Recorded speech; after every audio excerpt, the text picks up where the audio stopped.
ও পুতনি, পুতনি, আমার নাম লিলি। বাপের বাড়ি আসা শুনি বাপের নাম সমাজ সর্দার, স্বামীর নাম আমিন সানা, থাকি মশারকাঠি। আমার ব্যক্তিগত ভবিষ্যতের কোনো চিন্তা নেই। আমার পুতনি হয়েছে, পুতনিটা নিয়ে আসছে ভবিষ্যতের চিন্তা। আমার নাম ফাহিমা। আমার স্বামী বাড়িতে থাকে না, 6 মাসের জন্য ভাটাই গেছে। আমার 3টা ছেলে মেয়ে, 3জন আছে মাদ্রাসায় পড়ে, তারা বাড়িতে থাকে না। আর আমি আছে একা বাসায় থাকি। আমার বাড়িতে আমার থাকার মতন কেউ নেই। আমার আছে একটা গরু আছে, তার নাম কিন্তু ভদি। সে ভদির সাথে আমি থাকি।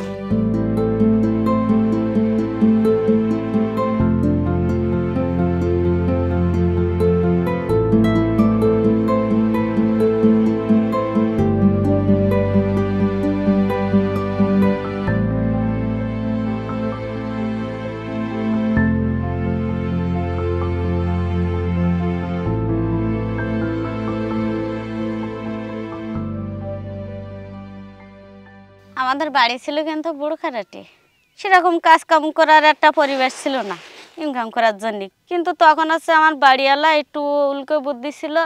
আমিও ছোটো ছিলাম, অত বুঝতাম না। কিন্তু বাড়িওয়ালা আছে ওই কী করতো, খেলাধুলায় মন যেত বেশি। সেখান থেকে খুব কষ্টই দিন যায় আমার। আমি তখন ইনকাম করতেও পারিনি, ওই সংসারে একটা অশান্তি এসে গেছে। আমি কিন্তু বাড়িওয়ালা কিন্তু কাজ কাম করে না তখন। একটা 3টে ছেলে মেয়ে পড়াশুনো করতেছে, তাদের পিছনে কিন্তু বিশাল খরচ। অন্য এলাকার চেয়ে আমাদের এলাকায় হচ্ছে নোনা বেশি, এই জন্য ফসল কম হয়। পুরুষ মানুষ এই ঘের বেড়ি করে, যাদের ঘের আছে তারা ওই ঘের বেড়ি সিঁচার পরে কাজ কাম করে, মাটির কাজ করে, তারপরে সেলাব আছে, এইভাবে চলে। আর যখন কাজ না হয় তখন পুরুষ লোক এমনি বাইরে চলে যাবে, ঢাকায় যায়, খুলনায় যায়, সাতক্ষীরা যায়, যে কোনো এলাকায় যায়, যশোরে যায়, মাটির কাজ করতে যায়, ইটির ভাটায় যায়। যখন তারা বাইরে যায় তখন আমাদের দায়িত্ব সব নিতে হয়। হাট বাজার ঘাট কাজ কাম যেখানে যায় সব আমাদের করতে হয়, করে সংসার চালাইতে হয়।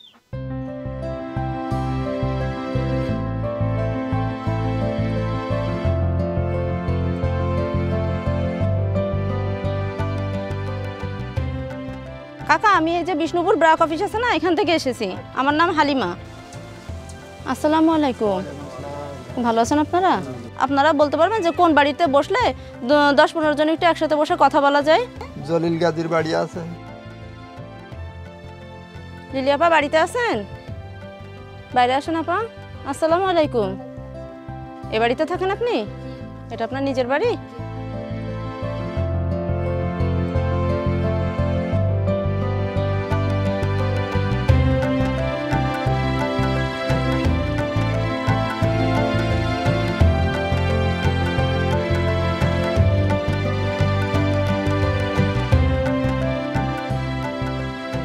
ওই যে একজন আফা আসছিল, হালিমা আফা। সে হালিমা আফা হচ্ছে ডাকছে ওই জলিল ভাইদের বাসায়, আছে একটা মিটিংয়ে। আমাদের আছে গরিব মানুষের জন্য আছে কি সহযোগিতা করবেন নাকি, তার জন্য আছে গছাচ্ছি। সেখানে তাড়াতাড়ি যাওয়ার জন্য দ্রুত গছাচ্ছি।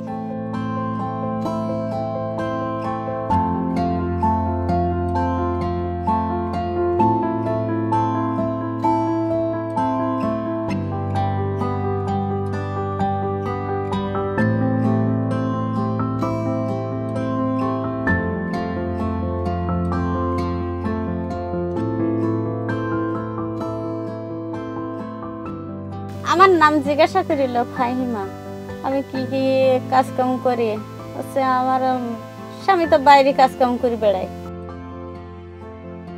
ওরা আছে ভাই কাগজে এরকম ম্যাপ মতন তৈরি করেছে, একটা তৈরি করে কার কোন জায়গায় বাড়ি ঘর আছে কি না এটা আছে জিজ্ঞাসা করেছে। আর আছে ওরা লেখালেখি করেছে অনেক কিছু। এরকম ম্যাপিং এর আগে আমি এরকম কখনো দেখিনি। কিন্তু আমি সে জিনিসটা আছে ভালো যখন বুঝে ফেলালাম তখন দেখলাম কি যে অনেক সুন্দর। এরা কিন্তু একেবারে খারাপ জন্য আছে ওরা আসেনি, কিন্তু ভালো জন্য ওরা আসি, কিন্তু আমাদের সহযোগিতা করতে চাচ্ছে। কিছুদিন আগে অফিসারের আসছিল আমার এখানে, এসে শুনছে আপনি কি করেন, সঙ্গে কে কে থাকে জিজ্ঞাসা আমার কাছে। আমি বলেছি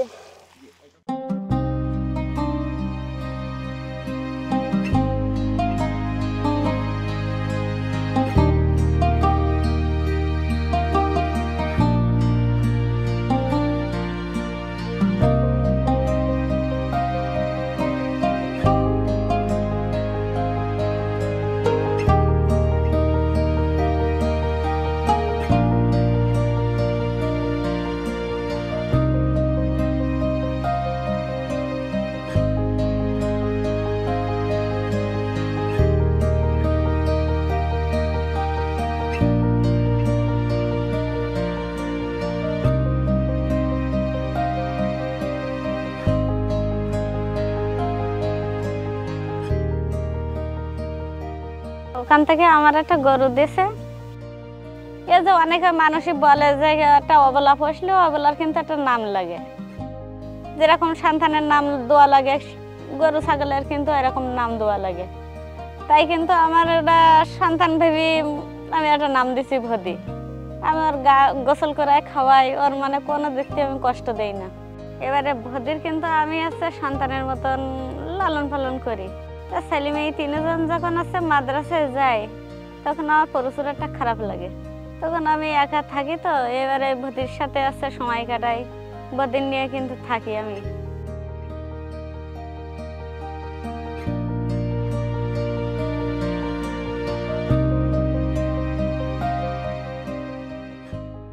ট্রেনিং থেকে শুনলাম যে আমার একটা বাথরুম দেওয়া হবে। তখন আমার বাড়িওয়ালার কাছে এসে আমি জিজ্ঞাসা করলে আমার বাড়িওয়ালা বললো কি যে দেখো তোমার যেটা ভালো লাগে সেটা করো।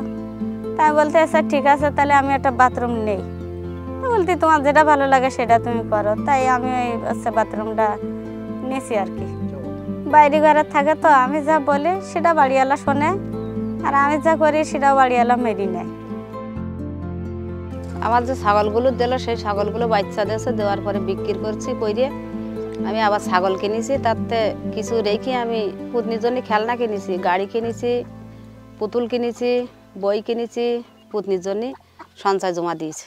কখন কোন বিপদ আপদ আসে বলা যায় না।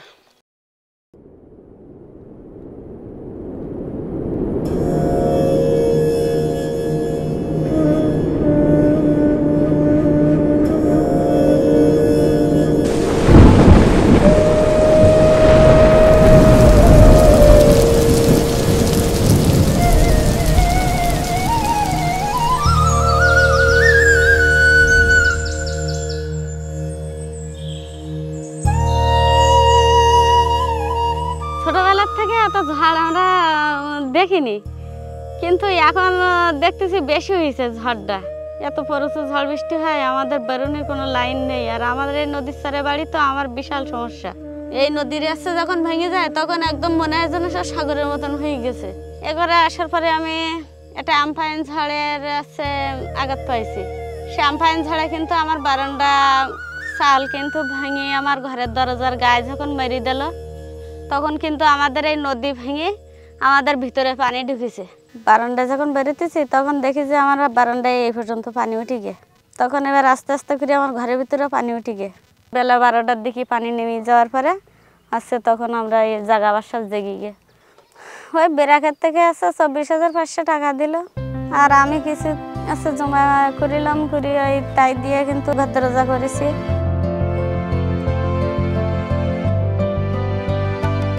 আমাদের এখানে একটা কমিটি আছে, এখন সেই কমিটিতে আমাদের বিপদাবাদ অনেক বিপদাবাদ উদ্ধার করে, মানে আমাদের সাহায্য করে অনেক ইয়েতে।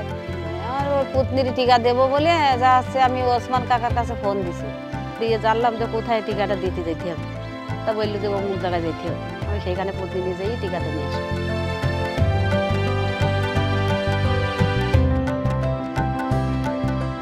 আমাদের এখানে আছে নোনা এলাকা, তো একটু সবজি চাষ করার জন্য অনেক কষ্ট হয়ে যায়।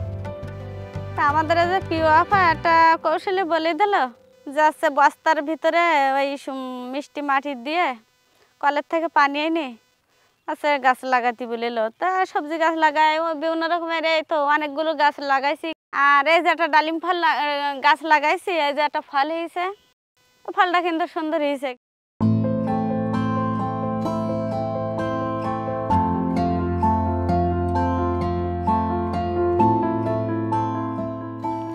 আমি যখন জন্মভূত দিতাম তখন আমার কেউ দাওয়াত দিত না।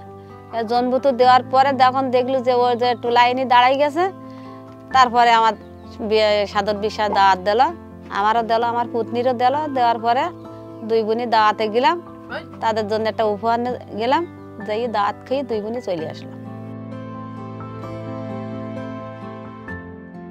এই তো কিছুদিন আগে আমার তেমন কিছু ছিল না, এখন কিন্তু একটা ঘের আছে, গরু আছে, ছাগল আছে, হাঁস মুরগি আছে। এখন ইনশাল্লাহ আল্লাহ পাকের ইচ্ছা একটু 1 বিঘা জায়গাও কিনেছি।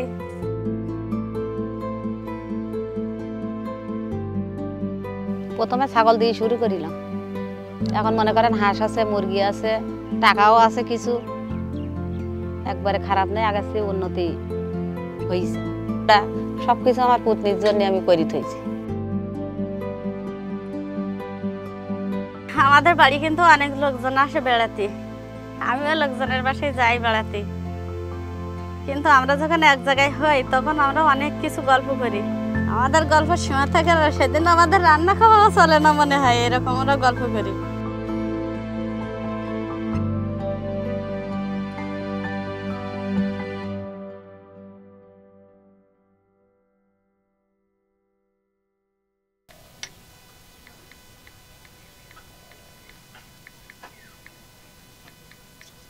আপা এই কাগজটার নাম কি? উন্নতির কাগজ। উন্নতির কাগজ। এই উন্নতির কাগজে কতগুলো পয়েন্ট আছে বা কতগুলো কথা আছে? 13টা। 13টা।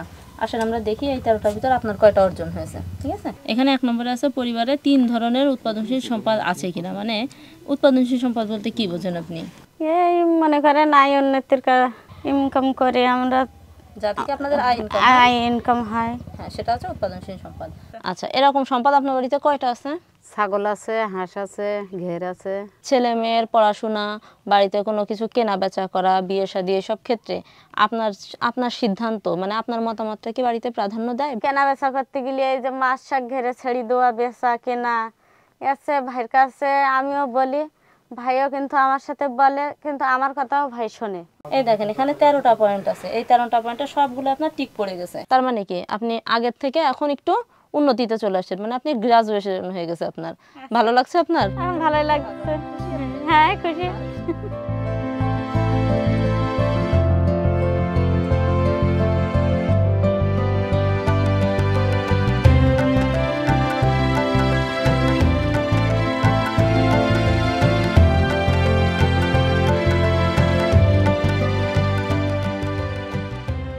গ্রাজুয়েশন ইয়াতে আমার হচ্ছে ভালো লাগতেছে, কিন্তু বিয়া পা চলে গেছে, এতে আমার খুব খারাপ লাগতেছে। আমি এতে একসময় থাকবো না। আমি যা কিছু করছি আমার পুতনির জন্যই করছি। আমার পুতনির জন্য বলতে পারে যে আমার দাদি আমার জন্য এগুলো রেখে গেছে। যে হালিমা আপা বলছিল যে আমাদের টাকার অভাব না, কিন্তু সুযোগের অভাব, কিন্তু আমরা সুযোগ পাই না বলে আমরা চলতে পারি না সেভাবে। আমি সঠিক সময় সঠিক সিদ্ধান্ত পাইছি বলে আমার মতন এলাকায় আরো কিছু মানুষ স্বাবলম্বন হয়েছে আর কি।